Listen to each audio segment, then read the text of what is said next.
We have Bruce lying in the locker room in Tallahassee celebrating on the field with the Florida State.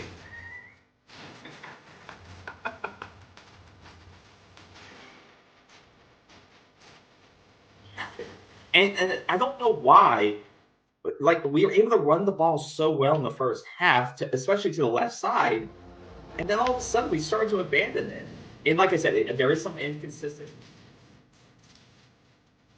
How are they going to approach this game? How are they going to beat this Florida State team? Well, we're going to break you guys. Okay, that's it. The show is over. In the story, we're going to break you guys. Look, I'm joking, but it's true. Lord, the climb continues, KB. Oh my God! I am sweating. Look at my heart. Look. You know what? Yeah, I have so much to say.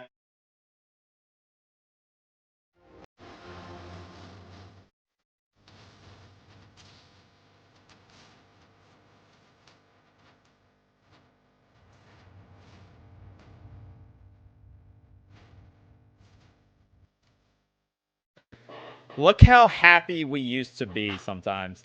Welcome back to Central Sideline 365. You're with KB and the old man. That's true. That is very true, though. Looking at some of those clips. Oh, my Lord. It used to be fun stressing about close wins, and now I'm not even stressed anymore because I just expect to lose by double digits every week. So, but we're back, and we're talking FSU football. Obviously, coming off the loss to Miami this weekend in Coral Gables, a tough loss. We'll go into it. We'll discuss what we saw, my expectations were a 30-plus point loss. So they beat my expectations, but I think we both thought they would win handily. So we can discuss that. We can go over fan reactions, but I think what I saw after this weekend's game is that there's a lot more fans who are speaking out against this. More and more fans are speaking out this coaching staff. Mike Norvell's, I feel like big surprise. He's feeling more and more pressure, even though he should have been before. Coaches are now speaking out more and more about the performances and what they're going to be doing next year. And I think some of the assistant coaches may be potentially speaking for themselves more because they know they may be applying for a new job in the offseason. So that is something that we'll go into and something that I think we should all be looking at because I think if things go as we should expect them to go, these guys are going to be putting statements out there knowing that those are going to be on their resume as they apply for new positions. So keep that in mind when we go through some of these today. But yeah, we'll go into everything. Please, if you're watching this live, you're watching this past, put your comments. Let us know if you agree with us, disagree with us, or if you have questions as we go through things. What I want to start with, though, before we go into the Miami breakdown, is some of the aftermath or some of the things that I've seen posted on Twitter, because I think a lot of it's pretty funny. Some of the reactions to the game and what happened. Because you guys have already seen some of the, you've seen the highlights already, so I don't want to go back into that too much yet. But I want to go into some of the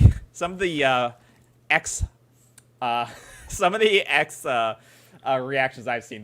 This made me laugh. It was this. Someone posted this. Frankly, 6-6 isn't good enough. Frankly, 6-6 isn't good enough. And this he posted this. He's like one of those board of director guys. Exactly. And he's one of the board of trustees. And remember, this was only. That before? Oh, that was with Willie. Yeah, this was with Willie. Frankly, 6-6 isn't good enough. And look how far we've come. 6-6 is not good enough. Well, you know what? 6-6 is good enough for certain programs. I mean, not for Florida State. It should not be good enough for Florida State. Oh, absolutely not. But that is kind of funny. Now we're 1-7. 1-7. Wow. And I think that once again, you're not going to be favored to win, maybe except for Charleston Southern or Charleston Southern, Georgia Southern, whatever it is. Southern. That's the only game you may be. You may not even be favored in that game. We'll see about that. Oh yeah, they're going to be favored in that game. UNC, you're not favored. 2.5 points. 2.5 at home, our home. Florida, you won't be. Doak. And they want Mac Brown fired too. So their program. So that tells you how bad Florida State is right now. And then Florida, Mac Brown needs to win out to even stop the conversation, which he just needs to retire at the end of the season. Matt Brown, former Florida State guy, played at Florida State. Okay, played at Florida State. So Frankly, 6-6 isn't good enough. No, No, it's not. no. No, it's not. No. So ask Kevin DeBoer at Alabama what 6-6 would be. He'd be gone. So yeah, that is that That's was one thing that's that funny. stood out to me. But then there was a lot in.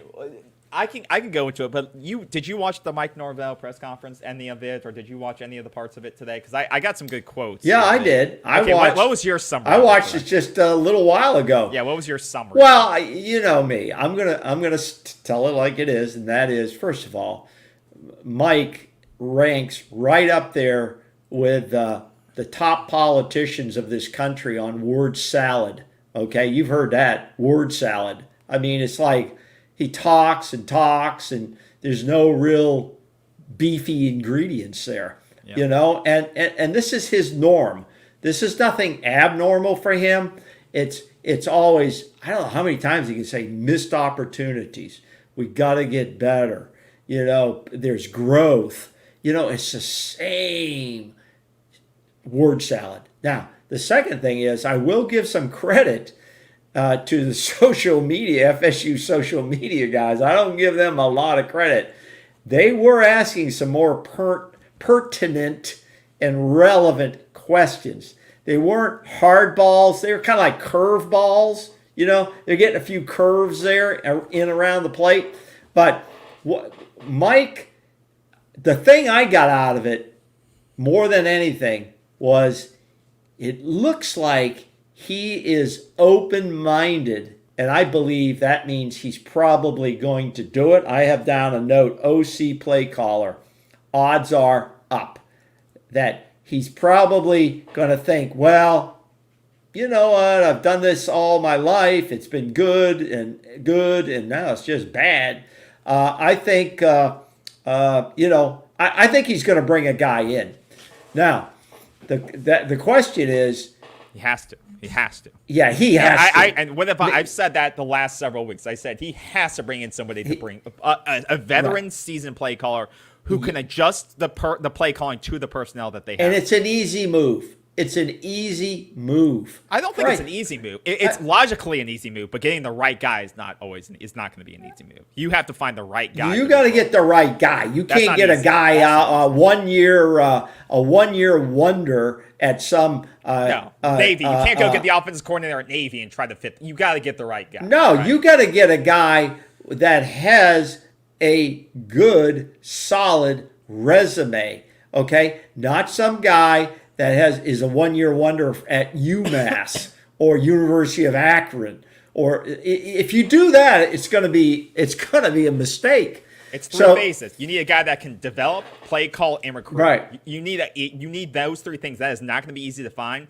But what you currently have in Alex Atkins, as well as Norvell, who's trying to part-time it with him, they can't do it.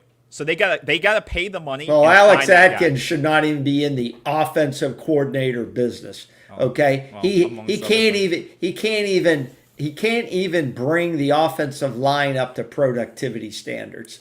Okay, and as I've said, he really needs to be looking for a new job. But I think on this point, let's stay on this point. Yeah. I think given these quotes and what I heard on the presser there, I think he's going to do that. I think it's a move he's going to have to make. I think it'll please his boss Alford, and I think it'll please the fan base. It'll get the fan base a little excited. But it's going to be. But the guy, whoever they bring in, is really going to get scrutinized. Yeah. He's really going to get scrutinized. And guess what?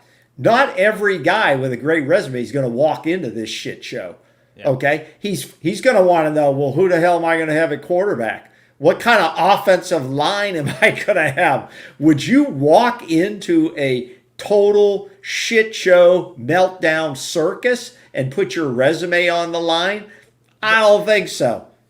Well, that's where it's got to be something where, and this is the part that scares me, is because like you said, is that you're not going to get. There's a couple of scenarios that fit this. It's a head coach that gets fired, that is looking to rebuild or take a step back that is a seasoned play caller that can fit into this role. That's one way you could get a guy like that. The other way is that you're going to have to somewhat take a chance on a assistant coach at a non-Power 4 level. They talked about this guy at UNLV. Now that could be seen as a risk. Like, once again, you're struggling with coaches who don't have a lot of experience, recruiting and developing at this level, and that's why I think you are struggling with Alex Atkins and maybe some Norvell, because they never had to play, develop, or do things at the even just the ACC level before, right? Alex Atkins is from Charlotte. Norvell played, was at Memphis and then played at a low Central Arkansas. Yeah, these guys haven't done it at this level ever before. And that's what scares me, is that you're not going to be able, like you said, pluck a guy wherever you want, because you are 1-7. So you either got to give the guy that's fired and looking to rebuild his resume, like the Nick Saban model, but you're going to have to pay that guy probably a good amount of money, or you're going to have to take another chance on a up-and-comer and hope it works out. Like, try to find the next Kenny Dillingham that you had on staff that you did lose, because he was performing. He seemed like he was recruiting well, was performing. Now, look, he's doing pretty okay. What happened to that Bryles guy with Willie? I think he got fired from his last place. Did he? Kendall. I don't know where Kendall is now. Kendall I think Bryles. He's no, I think you're right on. He's at TCU right now, I think. Okay, I think you're right on, KB. It's going to be a tough go. And the other thing is, can Mike Norvell put his ego to the side and say, "Hey, I've always done this. It's always worked for me." Can he set it aside and take the hit that it was me? That's going to be a tough one. That's a tough pill to swallow. Or does he say, "No, I'm not. It's not me. It's the players, or the coaches. It's not me at all." Yeah. Then, but you always get the ambiguity, and this is where this is where fans are sick and tired now of Mike Norvell's ambiguity and lack of inaction. Is Mike Norvell's quote as, "This is going to be a critical offseason for us. Come to start. No shit, Mike. I hope you have a plan. I hope you have a plan."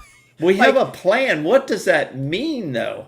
Come December, we have a plan. God, I hope so, Mike, because I don't know. But once again, he's in the driver's seat. He's not getting fired, guys. Like, he's not going anywhere. I hate when I see stuff like this on Twitter. What are the odds for the next Power 4 coach to be fired? Is Mike Norvell at the top of the list? Stupid. This is not going to happen. He's not getting fired. No. We're not paying out $90 million.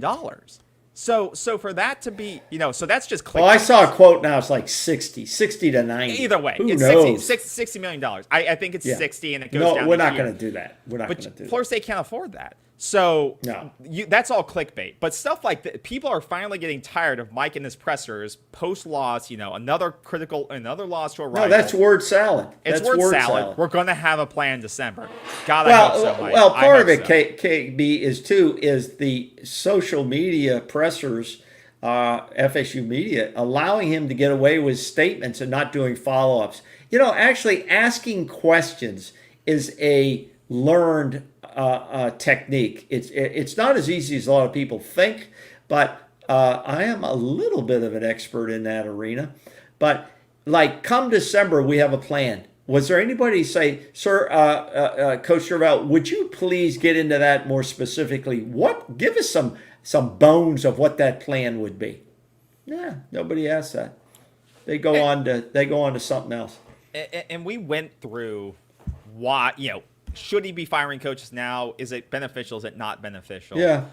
And that's, obviously. I see other teams starting to unload people. Oh, it happened. Another player. A defensive coach. UCF coach. UCF. Defensive coordinator, Tim Root. He looks a little bit like Bobby Bowden, doesn't he? Well, how old is that photo? Like, where did they get, they scan it in and then take it? He's probably an old guy. But look at it. It's like pixel. I don't know. They put a filter on it to try to make it look cool. But yeah, Ted 107th in the nation. And he wasn't performing. They're allowing 30 points per game. So this fired his ass. This brings up a question about, we have the worst offensive line in the country, and we have the worst offensive statistics, which did not improve in this game. Okay, they got worse. And that brings up the question about reorganization. And we're getting a little ahead of ourselves. We're mixing the Miami game with this. I Well, don't this know is all. what we got to say. These are all Yeah. questions related to Miami. Why isn't Alex Atkins being held accountable? He's an OC. Well, they just hung that on him, that name tag. Well, that's, you know what? If you're playing those types of games in your organization, guess what? This is why you are who you are right now, because you're playing games with this thing, and he should be held accountable. Can you tell me? And I heard during the week, which I monitor a lot of the social media, oh, everybody else throwing out all these names, Randy, Shannon, and maybe Odell needs to retire. I rarely hear Alex Atkins' name come up. How can, given the statistics which he cannot hide from, how can his name not be whose name would be at the top of the list to try to correct this ship? Well, you're right. Has to be I his. feel when I saw this, and many people saw this exchange during the game, Mike giving it to Adam Fuller on the sidelines, which That's when they had those 2 penalties of too many people on the field. and it's inexcusable. I get that. But He's frustrated. you never see Norvell ripping No. Alex Atkins No. on the sideline or any other coach. Never. And that is on Adam Fuller. Adam Fuller's defense made 2 critical penalties during the game with those illegal substitutions, too many men on the field. You can't have that. But you've never seen this emotion towards when Maurice Smith can't snap the fucking football to his quarterback. No, no. Wait, why is he not showing this emotion? And the to Alex defense Atkins? actually has been playing okay. There was stupid And penalties. that's what everyone said. That's what everyone said. That was the big thing, is that the defense held the number 2 scoring offense through 3 quarters. They gave up 23 points. Actually, the quarters. game that I was interested in how the game was flowing there for a while. Because the offense didn't. If the offense had any sort of a pulse, any. This is a game in the fourth quarter. Yes, I agree. This is a game in the fourth quarter. If your agree. offense can put any type of semblance of an offense passing game together, I agree. This is a game going into the fourth quarter because they were able to hold, that quarterback in check. I agree. In the Heisman race, they held him in check. And he was frustrated. Did you see Yeah. him throw his helmet down? Yeah. And no, he threw. No, he threw an iPad down. Yeah.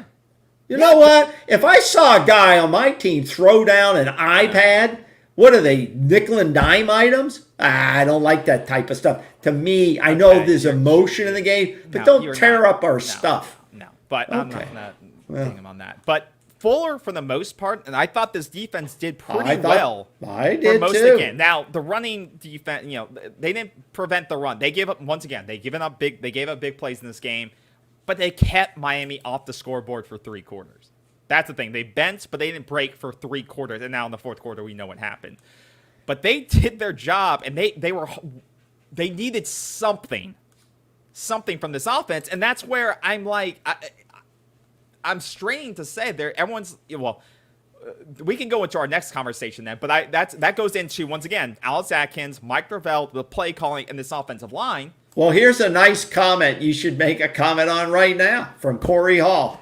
They're not going to get rid of Atkins and lose this online class. Now, Corey Hall, I put out a Twitter on this. No. When I saw that stuff, and I said, somebody was talking about that, and I said, how many times are we going to be leveraged by an offensive line class that none of them have proven out? And we're going to be leveraged because there's a couple of 4-star guys in there that may or may not stay committed. Well, so that's the thing. You can't do that. That's You can't do it. You can't do it. Corey, He's got to go. Corey, I agree with you up to a point. Florida State lost their top receiver. They've now lost every receiver commit as of yesterday when they lost their top. There's nobody. Receiver. Yeah.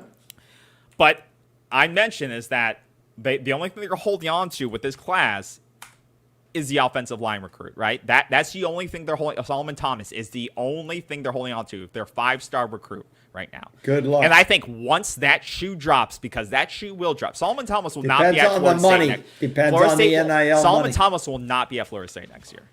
I can almost guarantee that. Even if he gets big if he's top of the class in NIL money? If you're the only good offensive lineman on the shittiest O-line, I don't know. I think he's going to flip to Miami. Why wouldn't he take? Listen, why wouldn't he take? You're his father or father, mother, parent, guardian, whatever.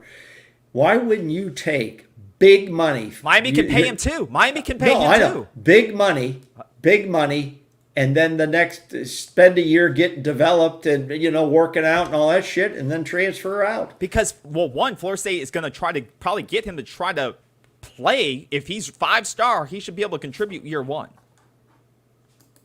So he's not going to be able. He should. If we're paying him, he needs to try to contribute year one. So he's not going to get a sit on his ass and get paid, in my opinion. There's 5-star offensive linemen now that are playing and starting for their team. Yeah, the kid at Colorado, Seton, who we're trying to get.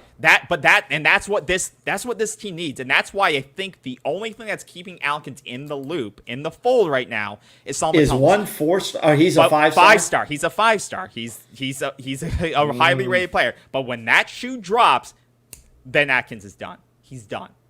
Once he flips to Miami. Yeah, but how long could that be played out? How long could that play out? December. He has to sign his whatever the new official letter is. He's going to be in the early enrollee. I'm pretty sure. So yeah. Once this shoe. Well, what if he does sign? Does that mean Atkins is good?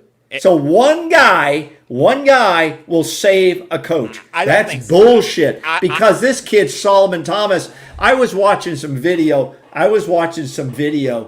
today, and it was put out on Twitter or something, and it was put out some parents. How their son destroys this. He was like an offensive lineman. The guy's bigger than anybody else on the field. And he just destroys the guy he's assigned to block, and drills the guy about 15 yards back and drops him. The guy he's going against is so much smaller and an average football player, probably on an average football team. And that's the highlights. Oh, my God. And these guys know how to show this now. They are being taught how to show up on video. Yeah. And nobody checks. Well, who is the guy he was blocking? Well, that's why coaches go in person. It's like, I'm just saying, one guy should not keep a coach that has blaring statistics on a season like this in his job. If we do that, we're going to have problems. To be clear, I don't think Alex Atkins should be back next year, but I think this is the only thread keeping him here at the moment. I think even if Solomon Thomas is still committed up till through December, I still think you could see Alex Atkins go, just because I don't think one offensive line player is going to bring us back. And that's also why when we lost, we lost wide receiver commit, I don't think it's the, CJ Wiley, when we lost him, it hurts, one of your top receiver commits in the country. Receivers aren't going to make this team better. The trenches are going to make this team better. Inside out. You got to build inside the two lines out. We've lost 4 receiver commits. Honestly, I don't give a shit, because we have Hakeem, we brought in BJ Gibson, we brought in all these guys. We got 2 good tight ends, freshman tight ends. And they're saying we're going to lose Lofton to Nebraska. Who gives a shit? These guys aren't going to make the team better unless we have the trenches in line. Exactly. And the quarterback. You can find skill position players in the portal. There's thousands of them. Exactly. If you have a line and a good quarterback, you can make 3-star skill position players into 4-star guys. And the 4-star guys and the 5-star guys. You just need the trenches filled out. So it hurts that these guys decommit. But if the line doesn't work, then the quarterback can't get them the ball. So it doesn't really matter to me. So I could give a shit if these guys decommit. Keep Solomon Thomas in the fold with or without Atkins. Probably without Atkins, or he needs to be demoted. But you've got to keep Solomon Thomas if you can, because I think he would be a key addition to this. You have to find more linemen. I expect them to go out and bring many, many linemen out in the transfer portal. But you have to keep as many of these linemen that you think can contribute. You have to keep them committed. That's what you have to do. And maybe offer more, because I thought this quote from Alex Atkins was interesting. He's starting to speak out now up to why the offensive line isn't contributing. Mm-hmm. And I thought this was interesting. He blamed on young linemen not playing body development. Robert Scott having to play early and negatively affected his body ability to play. Robert Scott's a 5th-year lineman. Yeah. And they're saying that because he had to play early in his career, it stunted his development. But Alex, you've been here for what, 4 years now? 4+ years now? Where are all the other guys you recruited and been developing? Where's Armella? Where is that guy? Seriously. Where are the guys you recruited outside of Robert Scott that have been sitting? Why don't they ask Atkins that? What happened to... See, I would ask that. This guy, everybody was in love with him. I'm concerned or there's something... He's not even showing up at all. I don't get it. Why doesn't somebody say, hey, listen, Alex, let me go over a couple of players and you tell us where they are in their development. Blah, blah, blah, blah, blah. Nobody will do it. Robert Scott came in and needed a lot of development. He's reached his ceiling, which isn't good. He's a below average offensive lineman, and that's who he is. And he's not going to play at the next level. He's given it all he can, and that's good enough. And I say that about this team. Maybe this team is giving it all it's got. It's an average football team, below average at this point, and it's not a competitive type of team against top 25 teams. So that's what you have. Maybe they're doing the best they can, but that it can't be the reason. You can't stop looking at your coaching staff, front office and on the field people. And Alex Atkins, by holding one 5-star guy, which we don't know if the kid can play or not. The quarterback from Miami, right? Cam Ward, 0 stars coming out of high school. No recruitment was after him. He goes to, what is it? Incarnate Word. Incarnate Word. It's almost like junior college thing. It's a Division III or something. And he goes from there. So 5 stars and being big with 3 stars doesn't mean jack shit, okay? But a guy's job should not be held because of one guy. I agree, and I think even if Solomon Thomas becomes the best player, there's been way too many misses in Alex Atkins's path. You look at the 2021 class and look who's still here, and who's Rod Orr is no longer here. We'll have a whole show on that. Bryson Estes doesn't play. A 3-star guy doesn't play. He's been here 4 years, Alice. Is he not developed yet? Is he not ready to play? Not here. Look at the 2022 class. There's been way too many misses on Alex Atkins' part in recruiting. And Julian Armella, 4-star guy. Is he not ready yet, Alex? Let's ask him that question. Jalen Early finally playing. Jalen Early finally playing. Dr. Richardson, no longer here. Quayshawn Sapp, no longer here. Atavius Woody, no longer here. These guys, Kanye Charlton, no longer here. So there's been this is why the team is bad in the trenches, because the guys he recruited are either no longer here, not ready to play, or missing in action. So, like you said, we can't be beholden to Alex Atkins for one player that may turn out. He's had 4 years to get this right to, as he said, develop their bodies because it may stunt their growth. Well, Alex, you had 4 years. You had 4 years to get guys ready for this year. And that's, KB, this is another reason. Until this football program starts from a top down, not from a bottom up approach. I don't know. From a top down means you start at the front office, you're off the field people, and then you go into your field coaches and you evaluate and you start removing the flawed areas. It doesn't mean they're bad people or they're not great to see every day. It means you have to hold accountability. You know who came out and said that on a tweet today was Cromartie. Antonio Cromartie, okay, who was an FSU guy for like 1 year, I think it was. He only stayed 1 year, and then he went on and played a good career in the NFL. And Cromartie, who's trying to get into the coaching business, he said it. He said a few words, and he said it's all about accountability. You must hold the top levels as accountable as you hold the players accountable. Period. And I'm old school guy. I'm an old school guy. Here's Mike.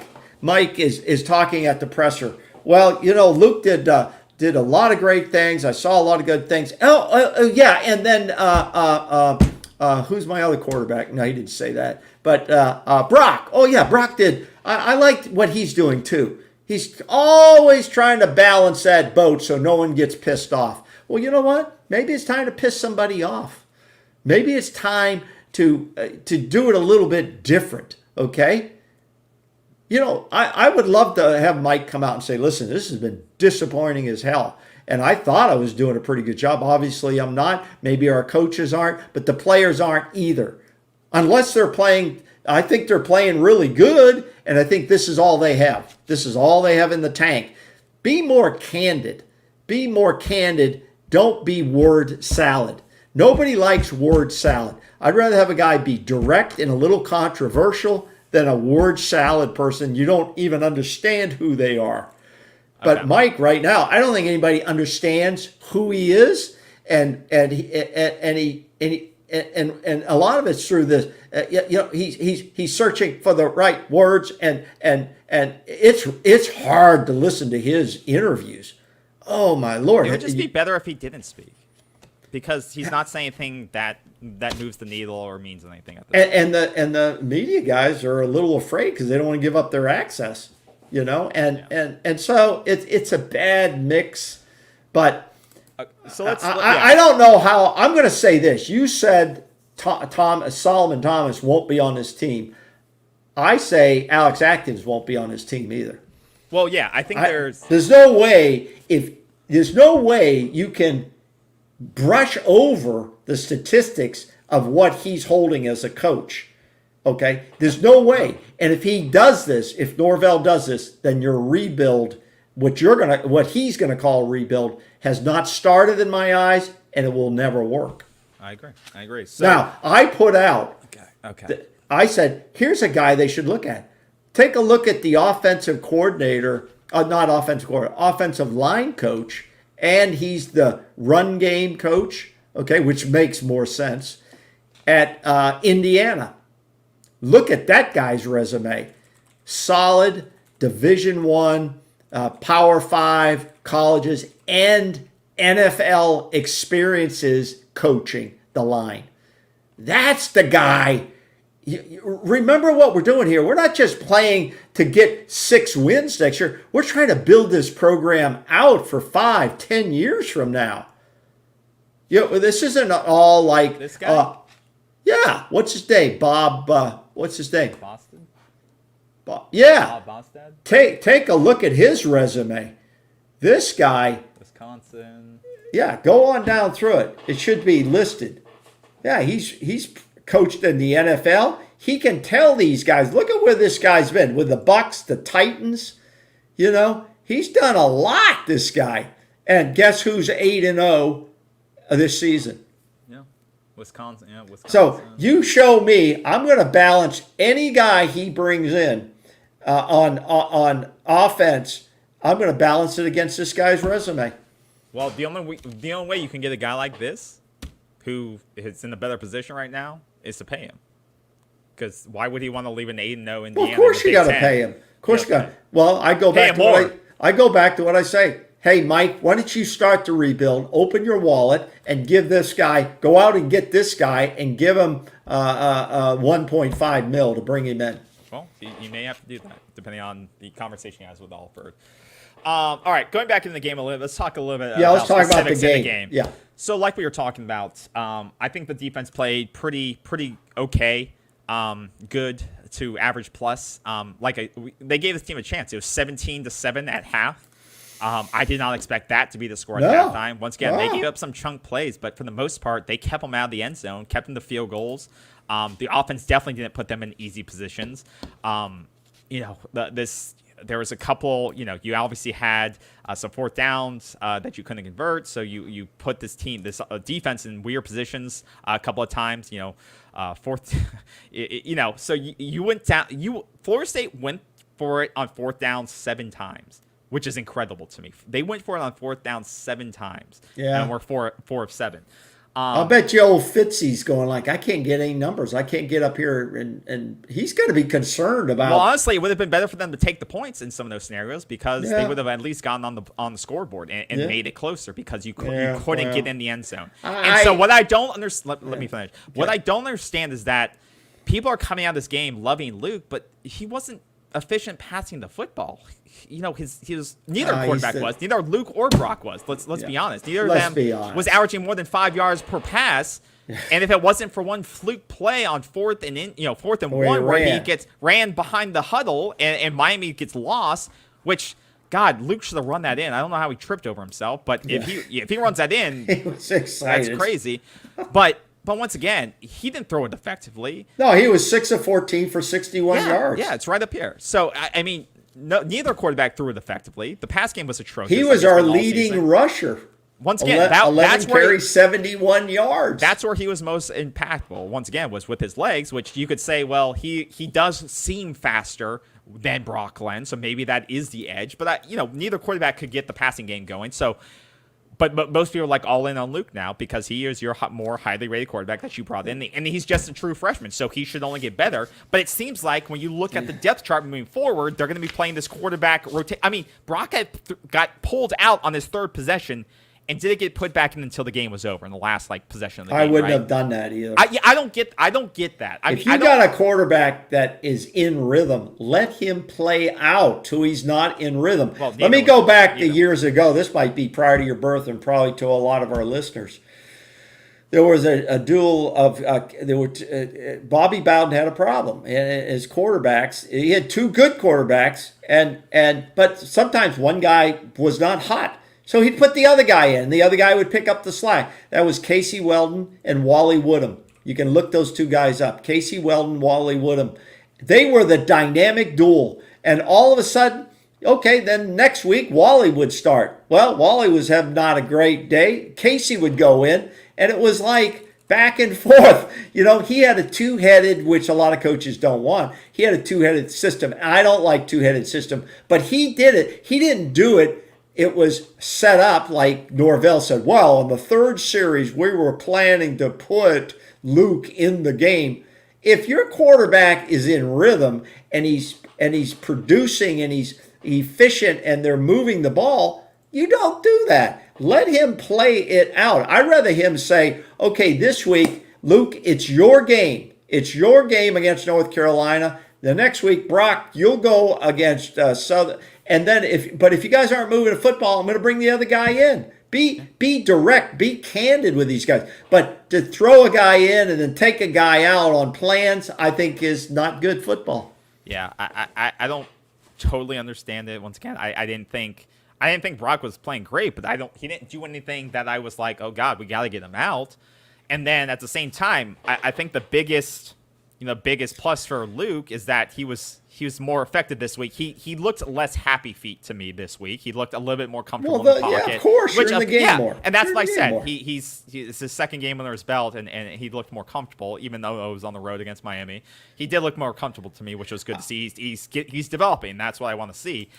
But I would say this, KB. I would say this. Norvell has an issue. He has to figure out the quarterback situation, whether it's one of these guys or both guys are going to stay, or he's got to go out and get a guy. So he's not getting another guy. Okay, hold on a minute. Getting another guy. So he has to figure out with the 4 games remaining, because that's all he's got left. 4 games remaining. He doesn't get the extra practice time because there's no bowl game. So he has to figure out, what is the rotation I can best develop? Not develop, to evaluate is the better word now. To evaluate, is it going to be one of these guys going into spring practice?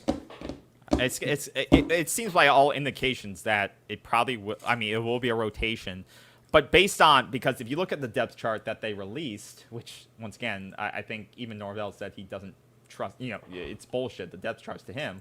But if you look he at put the depth Brock. chart, well, Yeah. that's what I'm saying. But I think he said before that depth charts don't really mean anything to him.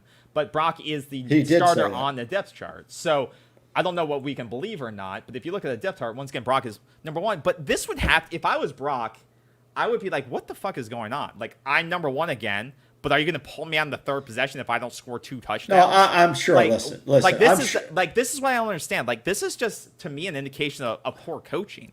Just like Luke got the majority of the snaps, couldn't score, but once again, Brock got pulled. Like this rotation doesn't make sense. If you want Luke to be your guy, just make him the fucking starter for the rest of the year. Just do it. And then if he gets hurt or something happens, Brock goes in. But if Luke is your guy, just go with it, Mike. Stop with this bullshit. Oh, Brock's 1 and Luke's 2. I don't think it's stupid. You pulled Brock after 2 possessions. No, I don't. I think that was his. He had this plan. That was him and Atkins, the offensive coordinator, Then it's the and the stupidest quarterbacks fucking plan. coach. This is. Well, I'm just saying. I agree with you. That's not a plan. There's no. Well, game no, plan it where could you be. pull a quarterback for 2 possessions and then He give the said other guy that. 3 quarters. KB, That doesn't. What plan is that? No, but he said KB. He had a plan going in. He said in the third series, he told the sideline reporter. I think he told somebody. I can't believe up front they would tell that. Well, our plan was to bring Luke in the third series or something, And so that could be a plan of how he's going to try to evaluate. I think he's in an evaluation phase. I don't think he's made up his mind that either one of these guys is the guy who's going to take this team in 25. I mean, if you take a young quarterback in the next season, you can bet it's probably going to be a 6-6 season, given the problems beyond the quarterback position. So I don't think he's made up his mind, but he should be asked. How do you plan on evaluating your quarterbacks for the rest of the season? That's a nice question. Why doesn't somebody ask that? Yeah, I wish somebody would have asked. And it has to be in games, not just at practice. Practice is about practice. practice. It has to be games. Someone action. should have asked, what is the strategic thinking behind giving someone 80% of the snaps, but then he becomes the second quarterback on the depth chart? Like, I don't understand what kind of game plan, because logistically, these are very similar types of quarterbacks. They're both athletic quarterbacks who have very similar traits in my eyes. It's not like they're both 6'2 plus. They're both 215-ish pounds. They both have mobility, and they both can sling the football. It's not like they have 2 different dynamic skill sets where one's more a pocket passer and one's more by a runner. They're very I would similar say to this. each other. I still don't understand having such a snap count disparity of one guy over the other. And the guy that got 80% of the snaps is now your number 2 going in the game. I Just don't make think that Luke the means starter. anything. That doesn't mean anything. He has to. But it's not. You're not giving a fair sample No, size no. to see what they have. Here's what you're missing. That doesn't make Here's sense. what you're missing.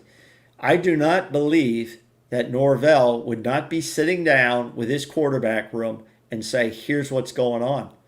Here's what's going on, guys." He claims he's candid with everybody. If you're not candid with your players, they're going to leave. Okay. And they've got a stake in this. Those 2 quarterbacks, they want to go to the NFL. That's their thing. Every player on this team has that thought in their mind. If there's any player on this team who doesn't think I'm going to the NFL, they're on the wrong team. They're in the wrong program. There's many players on this team who are not going to NFL. Well, no, that players. may be true. But if your thought process is I'm not good enough to go to the NFL, then you're not good enough to play in this program. That's how we should be thinking. That's how, as we said before, you should only be going after 4 and 5 stars. We know that's not realistic. We're not going to get all those guys. But if your thought process is, I'm not here for anything else except NIL money for 5 years, blah, blah, blah. Now, total, both quarterbacks, 11 of 32, which is piss poor, 115 yards, total passing offense, average 3.6, and there was 1 decent touchdown. The other one was garbage time against Miami. And it's not, he is in an evaluation stage. How he does it is up to him to figure it out, because if not, he is going to have to go out and get a guy. Okay? And don't say he won't go get a guy. If he doesn't think either one of these guys can win for him next year, he's going to go get a guy. I think these guys can win for you, but you have to have guys that can protect them. But all he has to tell these guys is, listen, this is an evaluation for both of you guys, and I'm going to try to give you as many reps as possible to make that fair for me and our staff and on you guys. And that's all I can promise you. But he should tell him, Luke, if you're in rhythm, and my plan was to bring Brock in, I'm going to let you continue in rhythm. I'm just going to let it. I'm going to let it roll. And then if I don't get enough, then Brock, you'll start the next game. Yeah. And if you're in rhythm, but you got to be honest with people. I don't think there's going to be a lot of rhythm. There hasn't been a lot of rhythm the whole year, so I think you got to tell a guy you're going to have 2 or 3 quarters to figure this out. I mean, or got full game because there's not been rhythm the entire year. No, I understand. Most coaches in evaluation are going to have a plan where they're going to try to stick to, unless there's. Well, Florida State hasn't scored more than 21 points the entire year or in the game, so I don't know if there is a plan or the plan hasn't been working. And so with the quarterback rotation I've seen, with the quarterback rotation I saw, it doesn't seem like they're testing a new plan every single week. So I'm not very impressed. But yeah, so that's a quarterback thing. We'll see what happens against UNC. I'll be interested. Like I said, the passing wasn't. I think there were some plays here and there. Yeah, but see, now we're missing the point too, KB, and that is the offensive line. Shit, these guys were running for their life most of the game. I mean, they were running for their life. If Luke doesn't have that big run, our offensive stats would be totally unbelievable. What was that, like 60 yards or something? I mean, it would be horrible. I mean, I think they weren't terrible. I think our offensive line played better against Miami. I think Florida State tried to roll Luke out as much as they could, which was smart. You got to use their athletic ability. You got to get him out of the pocket and extend, make the defensive line, chase him, because that's what he's good at. And I think they did more of that. In the running game, they didn't run the ball a whole lot. They only ran it, 9 times with Toa Philly. But I think we had 28 runs. 11 by Toa Luke. Philly ran it 20 times. 11 by Luke. No, okay, Toa Philly. But I'm talking about designed runs. I'm talking about 6. designed runs by the running back. So they didn't dedicate running to the running back. Which I think they could have done. And when Toa Philly run, there were some times when they had some hole there. So I don't think the offensive line played terribly. I don't think the offensive line played terribly. I thought they played decently against Miami. Well, you can do. Miami's probably one of the best defensive lines they were facing this season. I think Miami has a pretty good defensive line. I don't think they did terribly against them. Luke had some chances. There was some, in the third quarter, there was that ball that the rollout with the running back, and I think there could have been pass interference on that play, and they didn't call it when he got held. Toa Philly got held on the sideline. There's some balls there that have to be hit. There's some reads he has to make as well.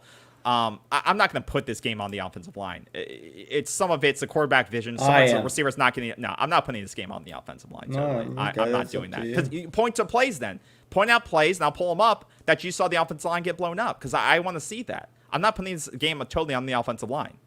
So it wasn't like Luke got sacked 50 times in the game.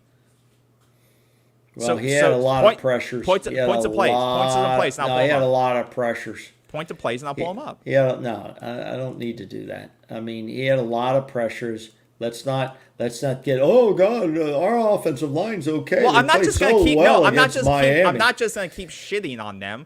And shitting on them, because I don't. Well, think let me ask you this: we said the week before the game of Miami, we said, where the hell is Rizzi? This guy was brought in from Harvard as a center, right? And he starts at guard.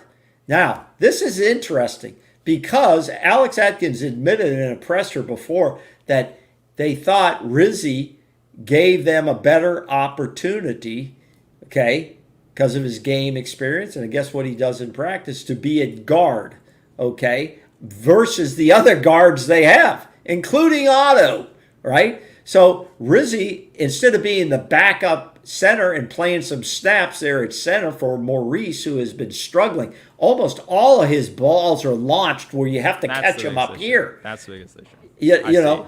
But Rizzi, finally his name gets mentioned in press conferences, including by Norvell, but I think he is back next year. I think he has another year of eligibility. Not that he's going to be all pro, okay?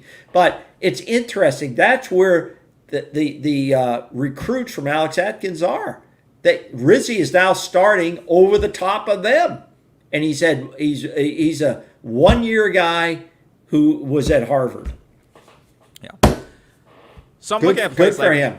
I think Florida State, like I said, they did a much better job of answer.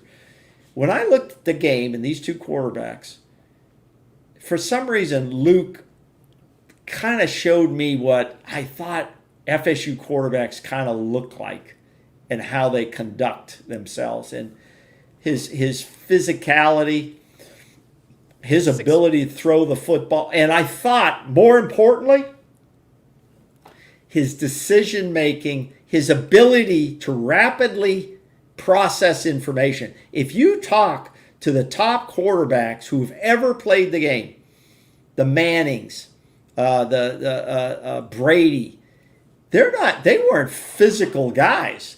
They process information quickly and deliver the football to open receivers, because we don't know if these receivers are getting open or not. How much separation they're getting. I don't think they're getting much separation, but I don't know that because I don't have the film to break down and really see. But processing the information is probably more important, much, because they can get hurt. Okay, they can get hurt, and then you're in a really deep problem.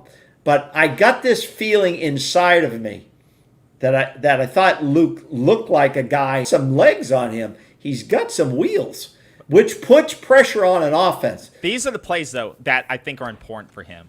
These are the plays that you see like Lamar Jackson make and Jaden Daniels make, where their eyes are always upfield. They're not looking just to make plays with their legs, because that's where, like you said, you take a beating and it's going to weigh on you. But your eyes are always looking up, and I thought that was a great play by him to always look up, look for that safety valve, make a play and make a play and get it, because you're always going to get more yards most of the time if you can outlet it to a site. So I think that was a development play for me to see. Okay, he is looking up, because sometimes for these young quarterbacks, you get afraid that just because they get one run, they get 5 yards, they're going to start just funneling their vision just to run.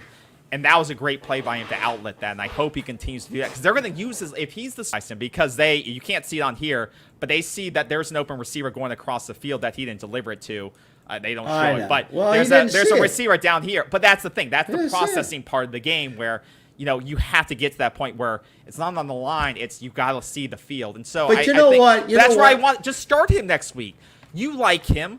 Most of the fans like him. The coaches have to see these things. Why not just start him next week? Well, that's up to the coach. That's not what the depth chart says. No, but that's the coach. You're asking me, but that's Norvell's decision to how he's trying to evaluate this.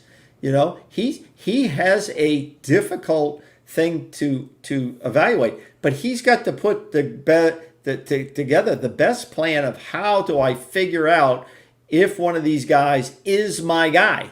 Is this my guy that's going to lead my program for the next 2 years? My question Hold on, would be just for you. For a second. You're Mike but that's Norvell. up to Mike. You're Mike Norvell right now. Right. I come to you, and I'm your offensive coordinator. I'm Alice Atkins, or his fake title, whoever with the fake title. And I go, hey, Mike, I'm afraid we're going to lose one of these guys to the transfer portal. Who do you want us to try to keep? Mike, who should we try to keep? After what I saw, I would probably try to keep Luke at this point. And I'm going to go put him at the top of my depth chart. Okay, and this is not any disrespect to Brock. I haven't seen enough of Brock Glenn to really know. But that's, I think, the realistic situation is that one of these guys is going to leave. You have Tramel Jones, who's probably where are they going to go? Where are they going to go? There's plenty of teams that need backup quarterbacks or are going to be competing. But they don't want to be a backup. They've been a backup. No, they can go and compete. There's a lot of open starting positions in college football.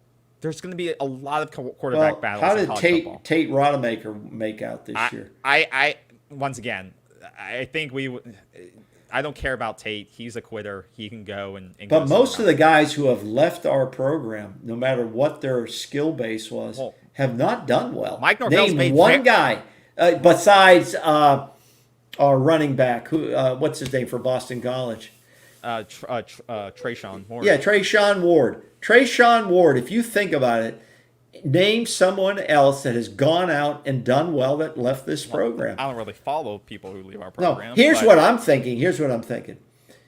At the end of the season, he's going to sit down with both these guys. He's going to say, okay, we have decisions to make. You have decisions to make. Your family has decisions to make. Listen, I'm convinced I'm not going to go out and get another quarterback. I'm going to keep the guys I have that I'm bringing in the next class. We've also got, what's his name, Trevor Jackson, right? And Tramel Jones is coming in. Yeah, Trevor okay. Jackson. We got these guys. We're going to have a good body. You guys are going to battle it out for 1 and 2 through the spring and into the fall. That's what we're going to do. And because I'm going to need you both. The reason is because we are going to go with this run RPO stuff, which I'm not big on, but we're going to go with the RPO. I need 2 mobile quarterbacks, and the chances are, I hate to say it, somebody's going to get hurt, or and I'm going to need both of you. Okay, so if you think you're just going to sit on the bench and not play, it's probably not true. Okay, so you guys make your decision and what you want to do. Just let me know so I can make my decision. That's man to man.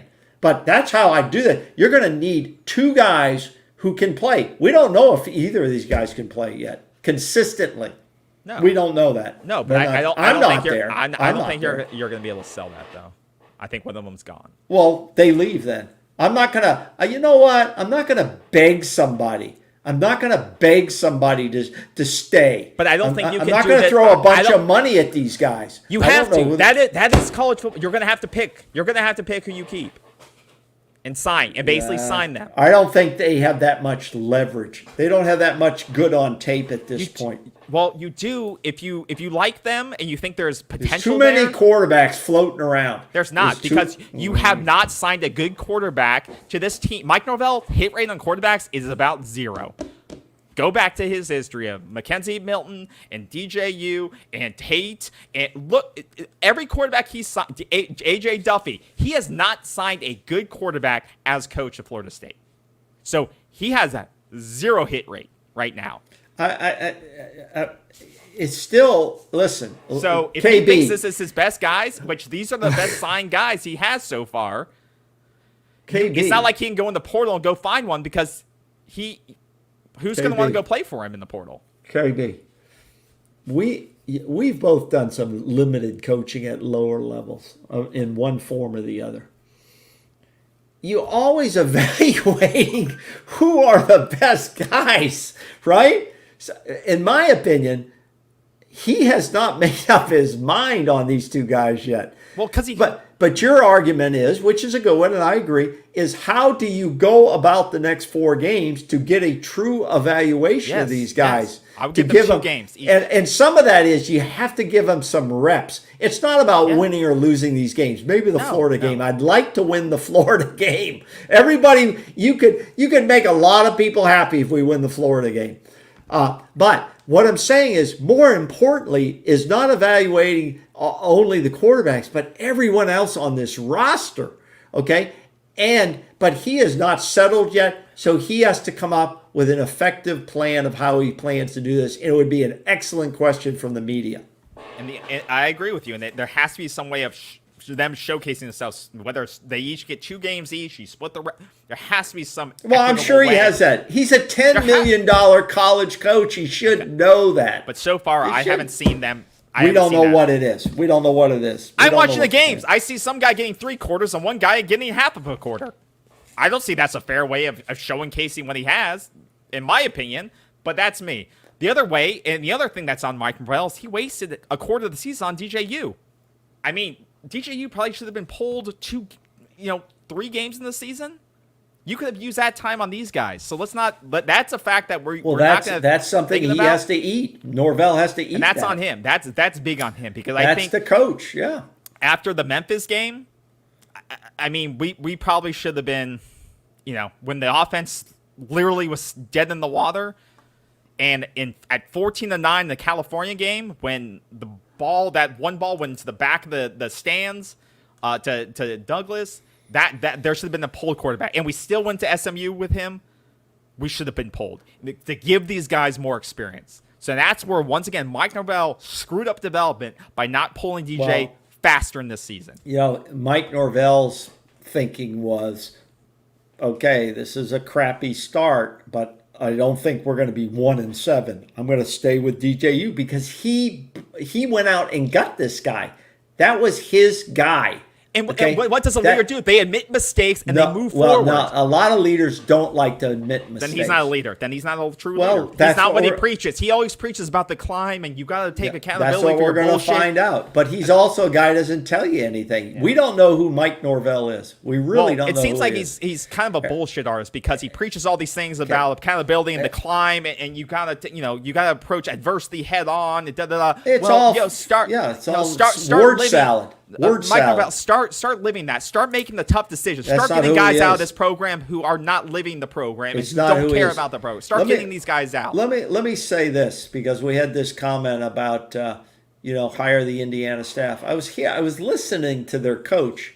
Now this guy came from James Madison. Okay, James Madison University, which is in central southwest Virginia. They have built quite a program there at James Madison. It's amazing. And they're still doing good even without the guy. But you know what this guy said? He said he was commenting about his offensive line coach, this Bob Boustard. Is it Boustard you were pointing out? Yeah. You know what he said about him? He's found some really physical guys, and he keeps everything real simple for them. And I often say to myself, when I heard that, I said, that's the way to do it. Old time football. Well, we're not in old time anymore, But it used to be a hat on a hat. I kind of wonder if they've made it so complicated, for some of these guys that they're having to think so much that if you have to think too much, you lose your abilities. You can damage your abilities. And it used to be a hat on a hat.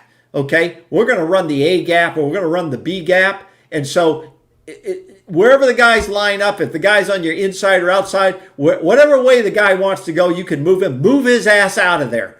Okay, don't try to turn him in this way or that way and all this bullshit that goes on. That's not how it used to be. So when they made that comment about, when that head coach made that comment about his offensive line coach and his run, he said, it's real simple. We've got some really, what did he say? Mean guys. We got some mean offensive linemen, and we keep it real simple for them. And what have we said? Shit, you just turn them loose. Well, think about what Florida State does. They always are pulling linemen. I know. And we don't the have counter option. And we don't have the level of skilled athletes you don't to have do it. that. You don't have it.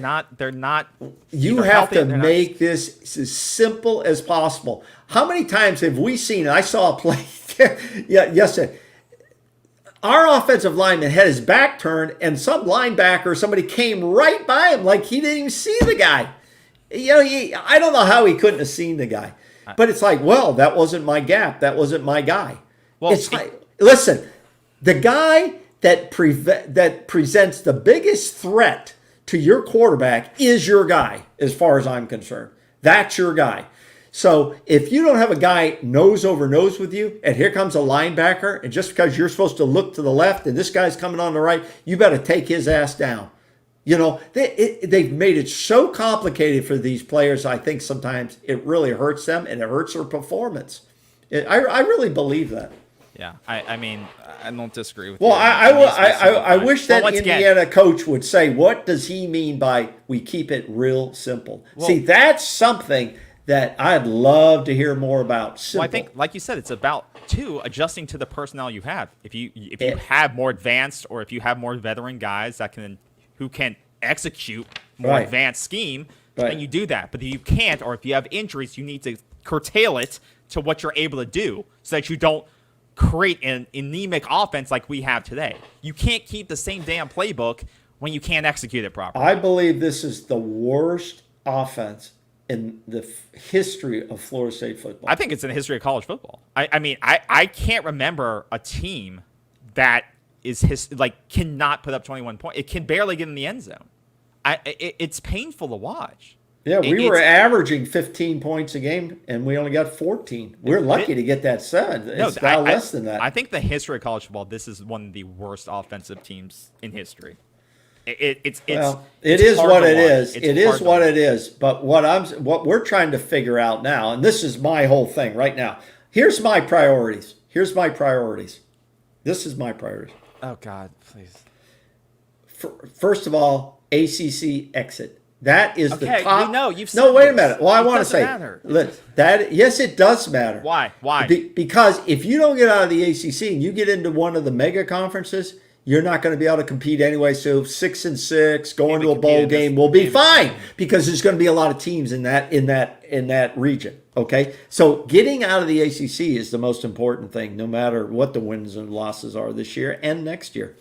The football program rebuild must be top-down approach, from the top down. All right. And then my focus for this year is let's beat the Gators. I mean, if we can't beat them at home, it's really going to be a shitty season. That can salvage it a little bit. No, But I think we have to focus, and our focus, and my focus, and we're going to talk a lot more about it, is this program and who's going and who's staying, and that's gonna take some time. And it's not tonight, but it's going to take some time. All right. Just to wrap it up, I just want to get your thoughts on the defense and who you thought stood out. We've criticized them at times. There was this that I know Clay, sometimes I disagree with him, but at least I can't fight the numbers when they're up. He posted this on defensive PFF grades throughout the season. What did you think of the defense against Miami? I think this shows, honestly, what I think of how the defense performed on the defensive line end of things. I think Patrick Payne's played terribly this year. And once again, when we projected this season, I think Patrick Payne was a result of Jared Verse. He was a direct beneficiary of Jared Verse. Patrick Payne should have left last season probably. Because without Jared Verse, Patrick Payne can't operate. He needs a dominant force like Jared Verse on the other side of him to take. Well, the you get pressure less off. attention. Yeah, when He you have a but he can't dominant do it. force, no, he can't. He can't do it by himself. He's the focus of attention. He's the focus. When he doesn't of have a attention. Jared Verse opposite of him, he can't operate. And we see what Jared Verse is doing in the NFL. He's not. He's as a rookie, he's a leader in pressures. And Patrick Payne can't do it anymore. Well, You see guess the what? Numbers don't lie. You'll get to see Patrick Payton again next year with Marvin Jones. I They'll both be back. don't want Patrick Payne back. I don't want to pay him the money. He doesn't deserve the money we're paying him. So he should go flirt with the portal because based on the numbers I'm seeing and the performance I'm seeing, that money should go elsewhere. Go spend that money on transfer offensive linemen. Loahea, Loahea, whether you like the guy or not, he plays behind Patrick Payton. And the but greats he's would been say, give his snaps to him. He puts out. He really does. He hustles. He effort. hustles. It's effort, and Yeah. effort will lead to results every so often, and that's what we see in the numbers there. I mean, he's not a great run stopper, but neither is Patrick Payton. Yeah, and I know Patrick he's getting Payton- paid a lot less than Patrick Payton. Patrick Payton's Oh, the of top paid guy course. on this line, along with course. Daryl Jackson. Of course. And I thought Daryl Jackson's starting to play better as a season. I thought he played decently. Daryl against Jackson's a Miami. big dude. He really is. I hope he does do better, but there's He may be nobody back. there's He may be nobody back. on that defensive line who's a dominant force. Not yet. Joshua Not and this- Farmer the Farmer's same. played. He's Yeah. played pressure wise. Yeah. He's played, but he once again, Farmer needs Jackson. They need to flow off each other. These They, guys- they both have to be playing well at the same time. They can't each do it by It's themselves. really going to be interesting to see how if this whole defensive front and their backups all come back. It's really going to be interesting to see. Grady Kelly's getting some snaps. I don't know how many total snaps he got, but I see him in the rotation. These guys don't stay on the field more than like 3 plays, and then they rotate out because of we need a special unit or they're tired or something like that. But most of these guys could come back. I don't see any seniors up front. Patrick Payne won't be back, whether it's he declares or if they pay him again to come back, if he decides he's not going to overrated. NFL, Yeah, he's there's no way I give him that money. There's no way I give him that money. He's You have more overrated, but you're right. He could declare and go because out. he and has somebody the will build. take a He has the chance. build on him. I don't know if he's that big. He's not a They big like run his frame. stopper. They like his frame. They like Yeah, NFL okay. will like his frame. Oh, okay. But like you said, you have no seniors on the line, like you said, except You for really don't. Yeah, I mean None. Oh, Loahea, he'll be gone.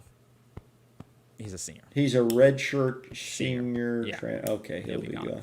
So, but most everyone will be back. So, if you can actually find a stud on the edge, I mean, Marvin Jones hasn't really done much. Nah, he hasn't. He's developing. I mean, he's He's a junior. still He's being got. developed. I mean, Well, he's not. he's a Jermaine legacy Johnson. guy, and he's not. There's a I reason don't give a he shit. didn't make the lineup You got to make an impact. at, You got to at start making an Georgia. impact. There's a reason he didn't break the lineup. Jermaine Johnson didn't either, and he was an impactful guy. Oh, So I know. you got to find guys. So I don't care if he's legacy or not. Go in the portal and find a new guy. So Here. spend that Patrick Payton money somewhere. I don't care where it is, but once again, we have 4 more games to evaluate whether these guys are going to be here next year or not. And I think the December plan, as Mike Norvell calls it, let's see what these guys can Marvin do. Jones will be back. I think I some mean- guys hopefully may be getting a pay decrease though. Because Well, you know what this season does for this team? It hurts their market rate across the board. You want to because piss they off? can You look at want to this piss team. off this era's players? Soft. Oh, I call them soft, but players will be when you bring the guy in. He goes, "You're going to take a $25,000 pay cut." It's gonna But be you more know than what? This is KB. This is what I've been preaching, and I will continue to preach. We need to start running this like an NFL type program. It is. And they do this shit all the time.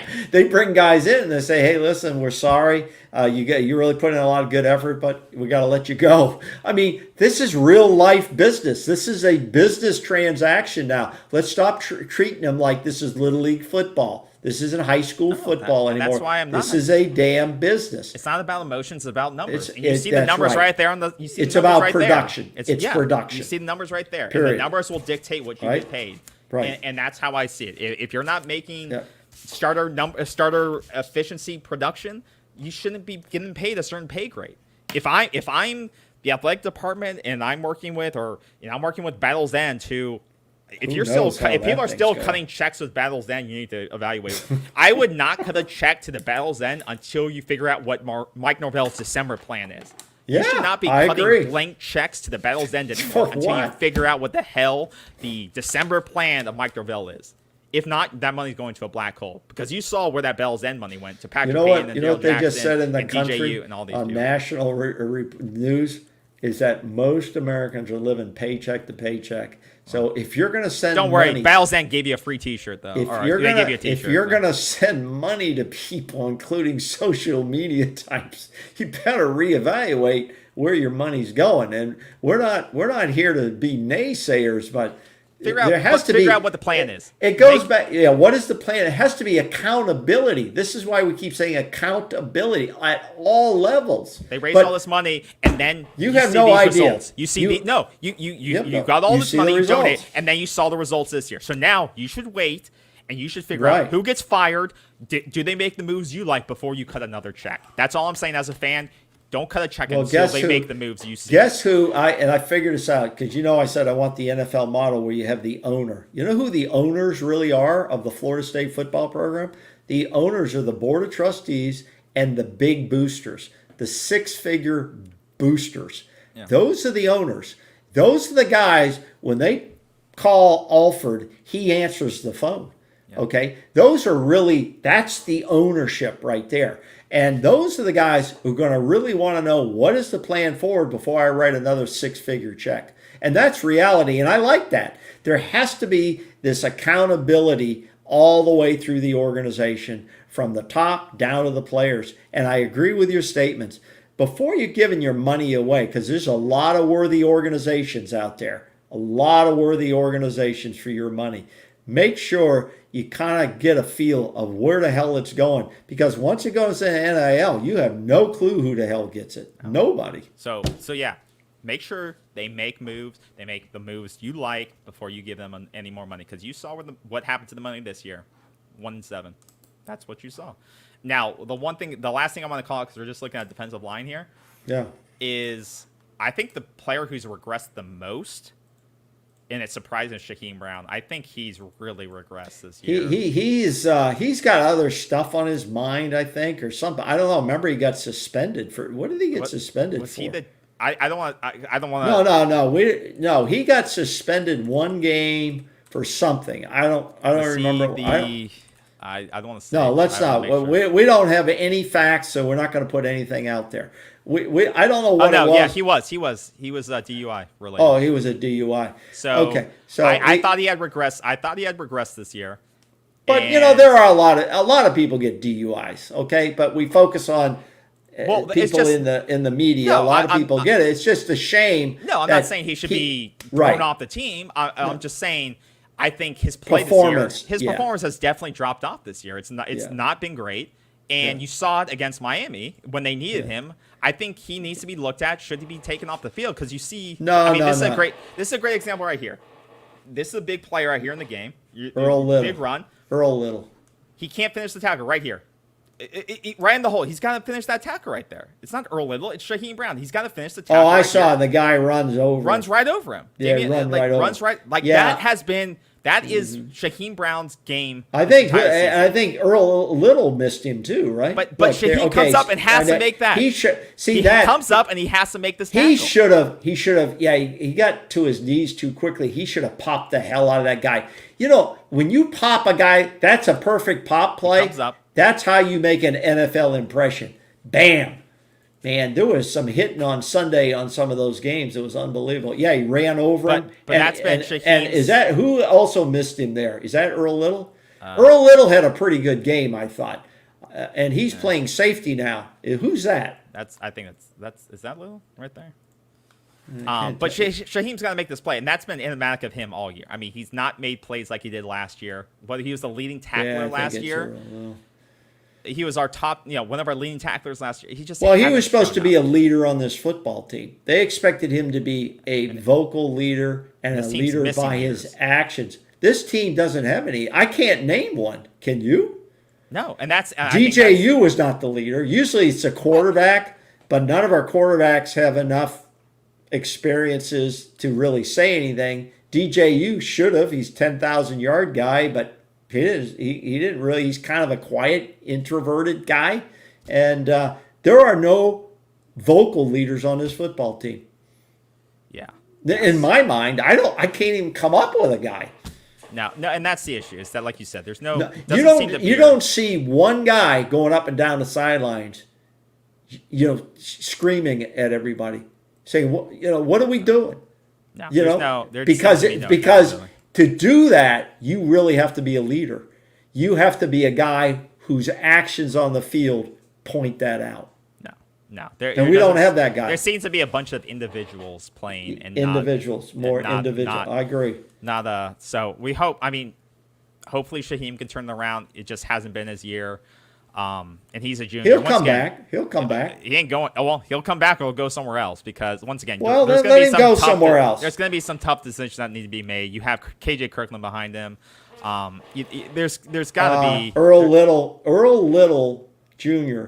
I thought had he blew up a couple of guys, and he's now playing. He's playing now in the safety. Yeah, they're moving him. And he showed up. I think he did pretty good. One of the coaches said they remind him of Jamie Robinson, and what they're making with him. I don't know. I want to see results before. I want to see results before we make that comparison. But if you look at this defense, a lot of these guys, except Lundy, a lot of these guys, Cypress, he'll be gone.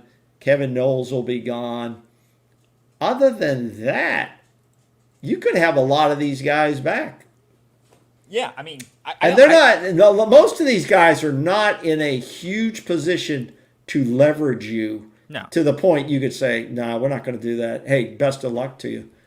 No, I think you'll get most of them back because they're going to be competing. They'll have sparring positions. But who is the guy who would leverage you the most here? Daryl Jackson and Farmer? No, I don't think they have much to leverage. We looked at their grades. I don't think they have anything. Once again, if Daryl Jackson wants to go, leave. I thought Omar Graham looked really. And once again, good. Those are young guys. And Cryer. Those are guys. The linebackers, those young guys. I think you have to try to keep. Yeah. Just out of necessity because that is such a thin position for you, and you've invested so much time into their development. I don't see anybody on this football team unless another team took them based on high school rankings and their potential that have dropped enough significant tape to leverage another team beyond just coming back here and, hey, I already know this system. I want to develop myself. Am I going to develop myself better in a brand new system? They don't really know me, or right here because I'm going to get a lot of snaps here. Well, we'll have a bigger. I see some guys, but let's discuss that in another show. We will, I see because some guys. ultimately, it's what you're going to put on tape. You can be on But we know everyone's not going to be back. You can be on a 500 football team and put enough stuff out there on tape with good hits, good blocks, good runs, but you can do that and get yourself to the next level. Oh yeah, you can be on the worst. You can be on the worst football team, us, and get to the NFL. What the hell? As long as they're producing. What the hell happened to Deuce Spann? Is he still on the team? I don't know. I don't care. Not that we care. You could say that about any receiver on this team. Why is Darian Williamson listed as number 2 now behind Ja'Kai? Oh, ask our head coach. Like you said, it's all part of the plan. Why would you put a younger guy in that position? Ask our head coach. It's all part of his plan. Once again, these are the stupid decisions. I would just have LaWayne McCoy. And, I don't know. It's stupid to me. It's stupid to me. We got a lot to discuss on Thursday's show with UNC. So let's wrap it up. We'll discuss. But you know what? We're all going to be okay because Destin Hill's going to be coming back. No, I don't mean that any disrespect to anybody. It's just, you got to laugh a little bit because it's just tough. I've never, besides my 0-11 season in 1973, as I watched, and I thought we were going to have a really good season because a guy named Sexton, not related to the agent Sexton, I kind of looked that up, came as a transfer out of Alabama. He had to sit out an entire year, and then I said, "Oh, this guy's going to be really good." Well, didn't really materialize. Okay. All right. All right. That's going to do it for our show. Thank you for coming by. Thanks for watching. Thanks for commenting and liking. We'll have a lot to talk about on Thursday with the UNC matchup. A matchup of two. One comment this guy made, who had a really good game, made by, if I can get it, Sam. That Martinez from Miami, that guy was pretty good. He was good last year. He was one of the top running he's backs a transfer, right? Oregon State. Oregon State. DJ, he played with DJU last year. Yep. That guy's quite a little baller. Yeah, he really is. Sam, thanks for that comment. You're exactly right. Top running backs last year. Yeah, he may try to leverage his way out, but he's a good little guy. Tough guy. But other than that, hey, I have one thing. What? Awesome. All right. I voted early today, so everybody. No matter who you're going to vote for. We'll have a show on Thursday. You're acting like this is the last show before election. Well, no, early voting shuts down in some places. Well, okay. Same-day voting is still available on Tuesday. You can beat the lines, but some people like to go on the one day and do it, all right. We have a football show. All right, cool. Okay. We're going to wrap it up. We'll see you on Thursday for the Florida State UNC preview show. Two very bad teams battling it out. Hopefully Florida State can get to 2 wins. Yeah, it should be interesting, really, before they go on and take on Notre Dame. So let's see what we can do. We'll discuss it. Join us on Thursday. Have a great rest of your day. Have a great Monday or a great Tuesday. What is today? See Monday? You on Thursday. Take care, care, guys. Go Noles. Take care. Go.